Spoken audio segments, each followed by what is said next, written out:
میاں فاروق برکت نے طویل عمر پائی. انہی میاں فاروق برکت کے صاحبزادے میاں اقبال برکت 35 اپر مال لاہور کی پراپرٹی کو لے کر نواز شریف خاندان کے ساتھ عدالتی جنگ بھی لڑ رہے ہیں.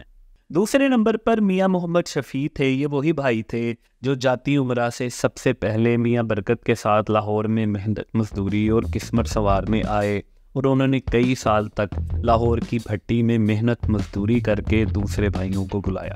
ان کے 2 بیٹے میاں پرویز شفیع اور میاں جاوید شفیع ہیں. میاں جاوید شفیع کے صاحبزادے میاں شہزاد جاوید ان دونوں خاندانی کاروبار اتفاق آئرن انڈسٹریز کو سنبھالے ہوئے ہیں. خاندانی کاروبار میں بٹوارے کے بعد اب یہ کاروبار کلی طور پر یعنی خاندانی کاروبار کلی طور پر میاں شفیع کے خاندان نے سنبھالا ہوا ہے. انہی میاں شفیع کی صاحبزادی سے فیصل آباد کے سینئر سیاستدان میاں شیر علی کی شادی ہوئی. انہی کے صاحبزادے عابد شیر علی مسلم لیگ نون کے سینئر سیاستدان ہیں. میاں محمد شفیع کی دوسری صاحبزادی کی شادی لاہور کے سیاستدان سہیل ضیاء بٹ کے ساتھ ہوئی تھی, جن کے صاحبزادے عمر سہیل ضیاء بٹ رکن قومی اسمبلی بھی رہ چکے ہیں. میاں محمد بشیر تیسرے نمبر پر تھے, جن کے بیٹے ادریس بشیر, اسلم بشیر اور اویس بشیر تھے. اسلم بشیر اسی سال یعنی 2023 میں دار فانی سے کوچ کر گئے. یہی وہ میاں محمد بشیر ہیں جن کی اولاد کا نواز شریف کے ساتھ خاندانی جائیداد کو لے کر اختلاف ہوا, اور ان 7 بھائیوں کی شادیوں کے بعد خاندان میں جو پہلا بیٹا پیدا ہوا وہ یہی ادریس بشیر تھے, جنہیں پورے خاندان یعنی 7 کے 7 بھائیوں کی طرف سے بہت لاڈ اور پیار ملا. میاں محمد شریف نے انہیں خاص طور پر پریولیج سٹیٹس دیتے ہوئے اپنے پیار کا اظہار کرتے ہوئے سیکریٹریٹ کے قریب جان میک ڈونلڈ اسکول میں داخل کروایا تھا. جب 90 کی دہائی میں میاں محمد بشیر اور میاں محمد شریف کے درمیان جائیداد کے بٹوارے پر اختلاف ہوا تو اسلم بشیر نے جماعت اسلامی سے قربت کی وجہ سے امیر جماعت اسلامی قاضی حسین احمد کو صلح کروانے کے لیے ثالث بھی بنایا تھا, مگر اس کا کوئی خاطر خواہ نتیجہ نہیں نکل سکا تھا اور پھر یہ معاملہ عدالت تک گیا تھا. میاں محمد شریف چوتھے نمبر پر تھے. ان کے 3 بیٹے نواز شریف, شہباز شریف اور عباس شریف, جبکہ ایک بیٹی پیدا ہوئی. عباس شریف 2013 میں حرکت قلب بند ہو جانے سے وفات پا گئے. وہ 1993 میں رکن قومی اسمبلی بھی بنے تھے, مگر انہیں سیاست میں کوئی خاص دلچسپی نہ تھی اور خاندانی کاروبار کو دیکھتے رہے. تبلیغی جماعت کے ساتھ وابستہ رہے. میاں نواز شریف کے صاحبزادوں نے حصہ ملتے ہی وہ تمام کاروبار بیچ دیا تھا اور اب وہ برطانیہ میں پراپرٹی کا بزنس کرتے ہیں. میاں عبدالعزیز کے بیٹے میاں یوسف عزیز کی شادی میاں محمد شریف کی صاحبزادی سے ہوئی. ان کا نواز شریف کے ساتھ خاندانی جائیداد کو لے کر اختلاف بھی رہا, اور 90 کی دہائی میں جب یہ معاملہ ہوا تو ان کی عمران خان سے قریبی دوستی تھی اور یہ تحریک انصاف بننے پر اسے جوائن بھی کرنے جا رہے تھے, مگر پھر صلح ہو گئی اور یہ معاملہ بھی ختم ہو گیا. میاں یوسف عزیز کے صاحبزادے کی شادی میاں شہباز شریف کی صاحبزادی سے ہوئی ہے. میاں معراج الدین کے بیٹے میاں الیاس معراج ہیں. یہ حسین وکاس شوگر مل کے مالک ہیں. میاں معراج الدین کی صاحبزادی سے میاں شہباز شریف کی شادی ہوئی. 2010 میں میاں معراج الدین کی وفات ہوئی اور یہ 7 بھائیوں میں سب سے طویل العمر تھے. سب سے چھوٹے بھائی میاں سراج الدین کو پہلوانی کا شوق تھا. یہ جوانی میں ہی وفات پا گئے. ان کے بیٹے خالد سراج, فرقان سراج اور یحییٰ سراج ہیں. جب میاں محمد شریف نے ماڈل ٹاؤن میں جگہ خرید کر 7 گھر 60 تعمیر کیے تو انہی میاں سراج الدین کو سب سے درمیان والا گھر دیا گیا تھا. یہ اپنے سارے بھائیوں کے لاڈلے تھے. جب ذوالفقار علی بھٹو نے شریف خاندان کی فیکٹری کو نیشنلائز کیا تو یہی میاں سراج تھے جن کے اردو بازار میں برف خانے کی بلڈنگ میں میاں محمد شریف نے دوبارہ دفتر بنایا اور وہاں سے کاروبار کا آغاز کیا. 90 ریلوے روڈ کی حویلی میں دلہنیں آنے کے بعد جلد ہی بچوں کی گلکاریاں بھی گونجنے لگی. پہلے ادریس, پھر 2 سال بعد نواز شریف 1949 میں پیدا ہوئے, پھر جاوید, فاروق اور یوسف پیدا ہوئے. ان سب کی عمروں میں 1-2 سال کا ہی فرق ہے. میاں ادریس پہلے بچے تھے اس لیے انہیں انگریزی اسکول میں داخل کروایا گیا. نواز شریف کو سینٹ اینتھنی میں داخلہ ملا, جبکہ باقی تمام بچوں کو ریلوے اسٹیشن کے قریب پاکستان ویسٹ ریج ریلوے اسکول میں داخل کروا دیا گیا.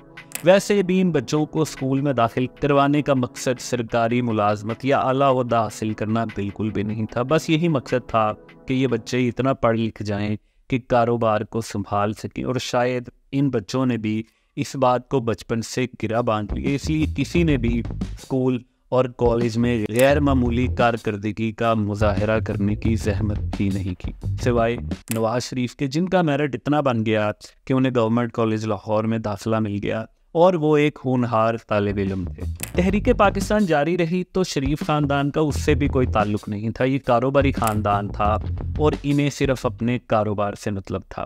پاکستان بنا تو لاہور میں رہنے والے شریف خاندان کے لیے کوئی پریشانی نہیں ہوئی۔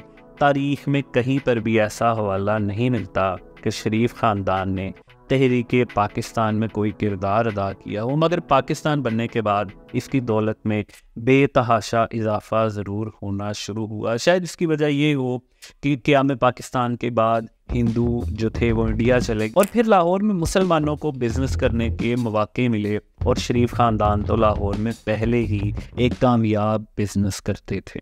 میاں شریف نے 1955 میں کوٹ لکھپت کے صنعتی علاقے میں 700 کنال اراضی مبلغ 10 لاکھ روپے میں خریدی اور وہاں پر اتفاق فاؤنڈری کو منتقل کر دیا۔ اس کا افتتاح سعودی عرب کے شاہی خاندان سے کروایا گیا۔ یہ پروجیکٹ کامیاب ہوا اور 1960 میں شریف خاندان کے بزنس میں مزید توسیع کی گئی۔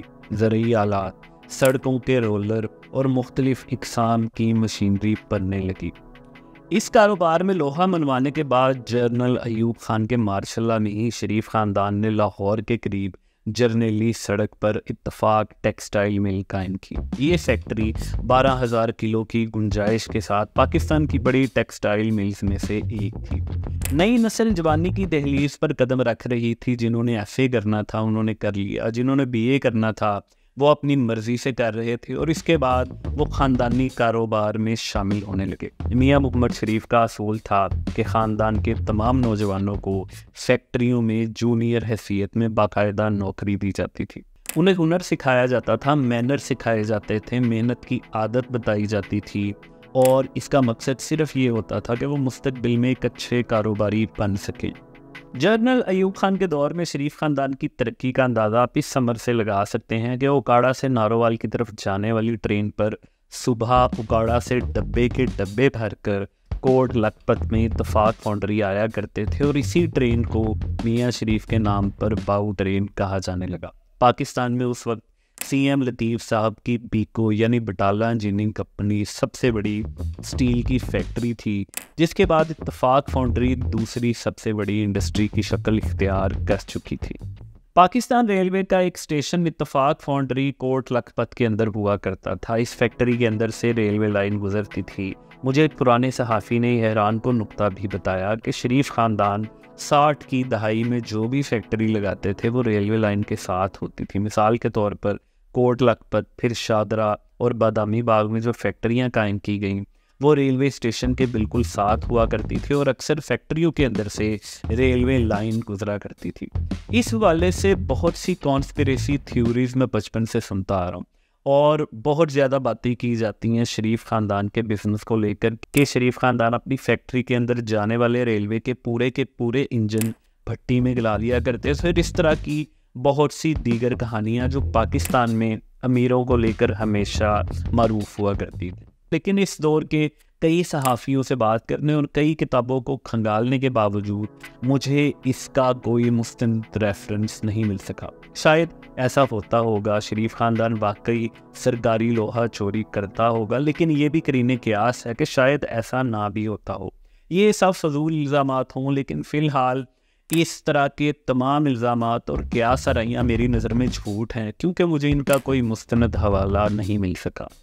60 کی دہائی میں شریف خاندان کی کئی فیکٹریاں بن چکی تھی۔ میاں شریف اور سی ایم لطیف کا یہ عزم تھا کہ وہ بیکو اور اتفاق کو بھارت کی ٹاٹا اور برلا کے مقابلے کی انڈسٹری بنائے۔ یہ ایک بہت بڑا خواب تھا، لیکن ان کا تو یہ خواب تھا کہ وہ پاکستان کی انڈسٹری کو بھارت سے بھی آگے لے کر جائیں۔ شریف خاندان بلا شبہ 60 کی دہائی میں پاکستان کے امیر ترین خاندانوں میں شامل ہو چکا تھا۔ وہ 7 بھائی جو 1930 کی دہائی میں بھٹی پر مزدوری کرتے تھے، وہ 30 سال سے زائد کی انتھک محنت کے بعد پاکستان کے امیر ترین خاندان میں بدل چکے تھے۔ شریف خاندان کا پاکستانی بزنس میں کیا مقام ہے، اس کے لیے 60 کی دہائی کے کئی ثبوت ہیں۔ مثلاً جنرل یحییٰ خان کے مارشل میں اتفاق فاؤنڈری میں پاک آرمی کے لیے فوجی جیپ کے پرزے بھی بنا کرتے تھے۔ یہ جو تصویر آپ دیکھ رہے ہیں اس میں آپ کو 20 سالہ میاں نواز شریف جنرل یحییٰ کے ساتھ نظر آ رہے ہیں۔ یہ چکلالہ کا منظر ہے جہاں پر آرمی کے جنرلز اتفاق فاؤنڈری میں تیار فوجی جیپ کے تیار کردہ حصوں کو دیکھ رہے ہیں۔ اسی طرح اسکرین پر آپ کو جو تصویر نظر آ رہی ہے، اس میں آپ مغربی پاکستان کے گورنر نواب امیر محمد کالا باغ کو دیکھ رہے ہیں۔ وہ مغربی پاکستان کے گورنر تھے، یعنی مغربی پاکستان اس دور کا پورے پاکستان کے مالک تھے وہ، کیونکہ پاکستان پر مارشل لا تھا، اور پاکستان کے جابر اور سخت ترین حکمران تھے جنہیں بعد میں مبینہ طور پر ان کی اپنی اولاد نے قتل کر دیا تھا۔ اس پر ہم نے جستجو پر ایک بہت اسپیشل ویڈیو بنائی ہے جو آپ اس لنک پر دیکھ سکتے ہیں۔ یہ اس وقت کی تصویر ہے جب اتفاق فاؤنڈری میں سرکاری آرڈر پر گندم چھاننے کی مشینیں بنائی گئی تھی اور نواب آف کالا باغ اتفاق فاؤنڈری میں اس کا معائنہ کرنے اور جائزہ کرنے آئے تھے۔ اس موقع پر میاں شریف اور ان کے بھائی بھی تصویر میں دیکھے جا سکتے ہیں۔ اب آپ سکرین پر جو تصویر دیکھ رہے ہیں یہ 1970 کی ہے، جب اتفاق فاؤنڈری کا ایک نیا صنعتی یونٹ بنا تو اس کا افتتاح چینی سفیر سے کروایا گیا۔ اس دورے میں چینی اعلیٰ حکام بھی نظر آ رہے ہیں۔ 7 خاندانوں پر مشتمل اس کاروباری خاندان کے اس وقت تک سٹیل، ٹیکسٹائل، شوگر اور انجینئرنگ کے 16 صنعتی یونٹ قائم ہو چکے ہیں، مگر آپ اس شریف خاندان پر ایک بہت بڑا امتحان آنے والا تھا۔ نواز شریف کی کہانی کی تیسری ایپیسوڈ میں ہم آپ کو بتائیں گے کہ کیسے یہ شریف خاندان سڑک پر آ گیا، راتوں رات اتفاق فاؤنڈری پر شب خون مارا گیا اور اگلے روز معلوم ہوا کہ اس پر حکومت کا قبضہ ہو چکا ہے۔ وہ وقت جب میاں محمد شریف رکشے پر اتفاق فاؤنڈری کے سرکاری مینیجنگ ڈائریکٹر سے مدد لینے گئے اور انہیں اللہ رسول علی اور پنجتن پاک کے واسطے دیتے ہوئے ان کی آنکھیں بھر آ گئیں۔ میاں محمد شریف نے کیسے پھر صرف 2 سال کے عرصے میں اپنا کاروبار دوبارہ کھڑا کر لیا۔ آگے شریف خاندان کی کہانی کئی سال تک تنے تنہا میاں محمد شریف کے گرد گھومتی ہے، تو اگلی ایپیسوڈ میں ہم میاں محمد شریف کی زندگی کے کئی گوشے آپ کے سامنے رکھیں گے۔ اگر آپ کو جستجو کی یہ ویڈیو پسند آئی ہے تو اب یہاں کلک کر کے ہماری اگلی ویڈیو دیکھ سکتے ہیں۔